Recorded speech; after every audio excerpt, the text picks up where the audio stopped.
Kyle Chin here. We're going to be talking about the toeside pre-drift today. When you're skating downhill, toeside corners tend to be one of the most challenging things to do. They're pretty scary, so we're going to talk about how to take them safely and stay in control. Are you crazy? When you're working on toeside pre-drifts, it's easier to learn them if you go into a corner rather than practicing them on a straightaway.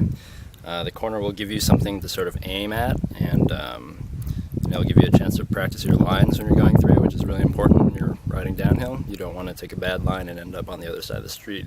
And on that note, you want to practice, if possible, on a one-way street, or at least a corner where you can scout the exit of the turn. Maybe have like a buddy looking at the exit for you, just to make sure that there's not a car coming to hit you on the way over. So this is a really good example of where to practice. This is just a closed off driveway, and it's a really nice isolated toeside corner for me. So this is where we're going to practice.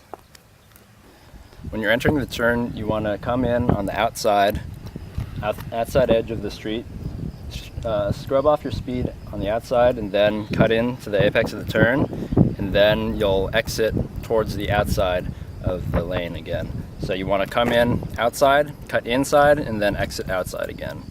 If you cut in too far inside, you're not going to be able to stick the line, and you're going to wash out to the outside, and you're not going to maintain your traction. Okay, so I'm going to talk about your stance when you're going into the toeside pre-drift.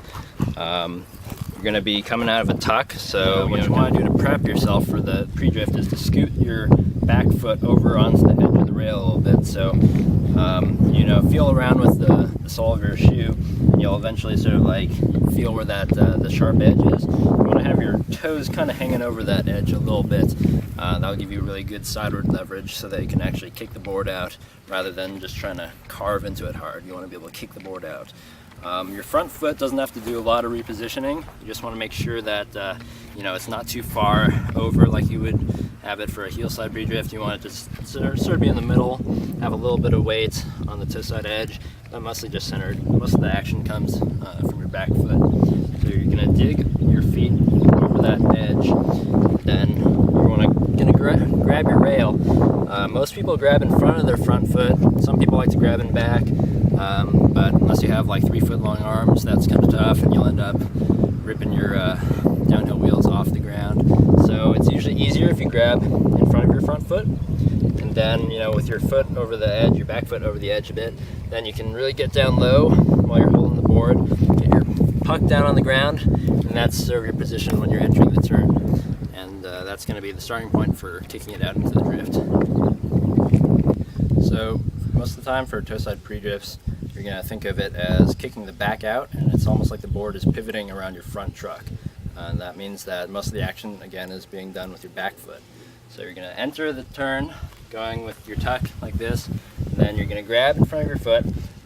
Grabbing the rail just really kind of gives you like a solid feeling in the front of your board.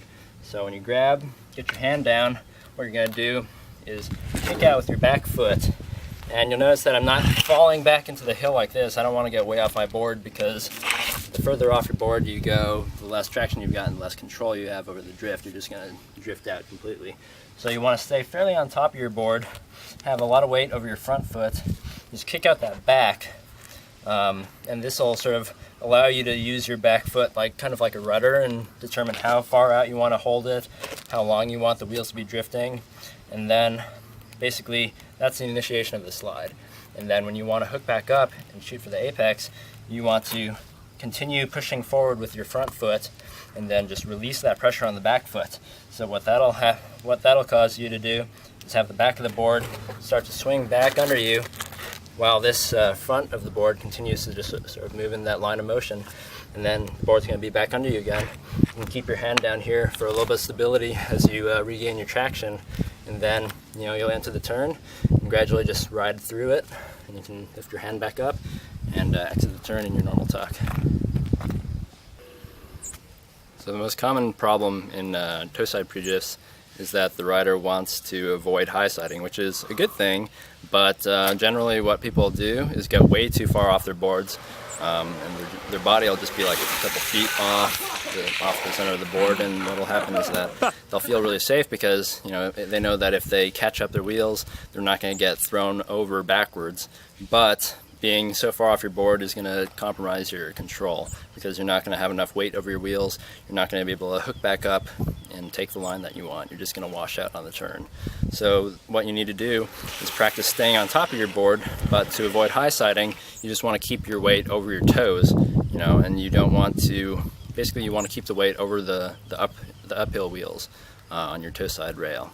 And you want to avoid putting a lot of excess weight on the downhill wheels because that's what will end up pitching you off your board. Another common problem is that you put too much weight on your back foot when you're entering the turn, and because you have so much pressure on your back wheels, it's harder to kick them out into the drift. So you always have to remember to put most of your weight on your front foot or your front chuck. You should have something like 80% of your weight over your front foot, over the front of the board, and only like 20 over the back, because that's really just doing all your sort of speed control. It's just kicking in and out. So most of your weight is going to be over your front foot. Okay. Another critical thing to remember whenever you're doing any kind of slide is always to look where you want to go. And this includes with your face, your eyes, and also in the way that you point your shoulders. So when you're going into any kind of slide, like a check slide, for example, like a backside check slide, you want to keep your shoulders in line with the fall line of the hill while your lower body is sort of doing the sliding motion. And the same thing applies here when you're doing a toe side pre-drift. Basically, you want to keep on looking with your eyes and your face. You want to look through the turn. You want to look through and watch the line that you want to take. You want to watch the apex, and you want to watch an exit line that you're going to eventually go through. And that also means that you want to keep your shoulders cocked, sort of pointed down the hill, so it sort of winds your body up to recover easier. So most of the actual sliding action is done with your lower body. This is what kicks out the board sideways, and then having your body turned like this, having your shoulders in line with the hill and looking through where you want to follow through, will allow you to just suck that board back under you and follow through smoothly. So you don't want to end up looking over your back shoulder, because what that'll do is just turn your upper body into the hill and you'll lose control. You'll lose sight of where you want to go, and you'll just end up sliding backwards or doing like a 180. So those are things to avoid. Go for it, big dog. Okay, so like I said earlier, toe side pre-drifts are a little bit easier to practice into corners because you don't have to be quite as precise as in bringing them back straight completely. But once you get that basic technique down, you can actually take those into straightaways too, and just use them as a method of speed control. Just use it as like a little hands down check, speed check, instead of like a pre-drift into a corner. So basically the same rules apply. You just want to always look where you want to go, and in this case it'll mean you're looking downhill. You'll just keep looking down the fall line of the hill, and you'll just kick it out, and then you want to bring it back all the way back. So instead of like going through a corner where you can just sort of bring it back and continue moving in like a curve, you want to bring it all the way back so that you're moving straight and just recover and go straight down the hill. But you can just use this just like you would like a little Coleman or a heel side check, but you can use it toe side, so you can even out some of the wear on your wheels and practice. So it's good stuff.